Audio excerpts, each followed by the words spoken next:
Friends, welcome to இனிவியூ. நம்ம கோதுமை ரவை உப்புமா செய்ய போகிறோம். அதுக்கு ஒரு டம்ளர் கோதுமை ரவை எடுத்து வச்சுருக்கிறேன். வெங்காயம் ஒன்று கட் பண்ணி வச்சுருக்கிறேன். ஒரு கொத்து கருவேப்பிலை தலை, ஒரு மிளகாய் கிள்ளி வச்சுருக்கிறேன். நம்ம கோதுமை ரவையை வறுத்துக்கிறோம். கோதுமை ரவை உப்புமா செய்கிறதுக்கு ஆயில் கொஞ்சம் 2 ஸ்பூன் ஊற்றிக்கலாங்க. கடுகு 1/4 ஸ்பூன் போட்டுக்கலாங்க. கடுகு பொரிஞ்சிடுச்சுங்க. மிளகாய் போட்டுக்கிட்டோம். வெங்காயம் போட்டுக்கலாம். இட்லி மாவு இல்லாதப்ப டக்குன்னு ஒரு டிஃபன் வேணும்னா அது டக்குன்னு செஞ்சிடலாங்க. ஒரு 5 நிமிஷத்தில். அது வெங்காயம் நல்லா வதங்கிடுச்சு. நம்ம இதுக்கு ஒரு டம்ளர் ரவை எடுத்துருக்குறோம்.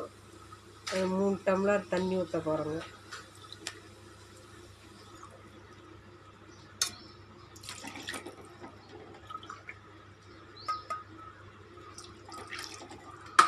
கல்லுப்பு தேவையான போட்டுக்கலாங்க. தண்ணி நல்லா கொதிச்சிருச்சுங்க. இப்போ ரவையை கொட்டிக்கலாம். உப்பு பார்த்துட்டேன், எனக்கு கரெக்டாக இருக்குது. உங்களுக்கு தேவைன்னா குட்டி குறைச்சி போட்டுக்கோங்க.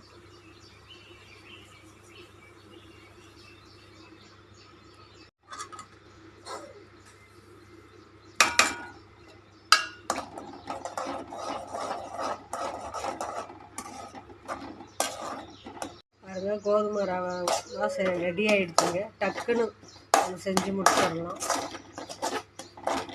பழப்பழன்னு நல்லா சூப்பராக இருக்குது. அடுப்பை ஆஃப் பண்ணிடலாங்க.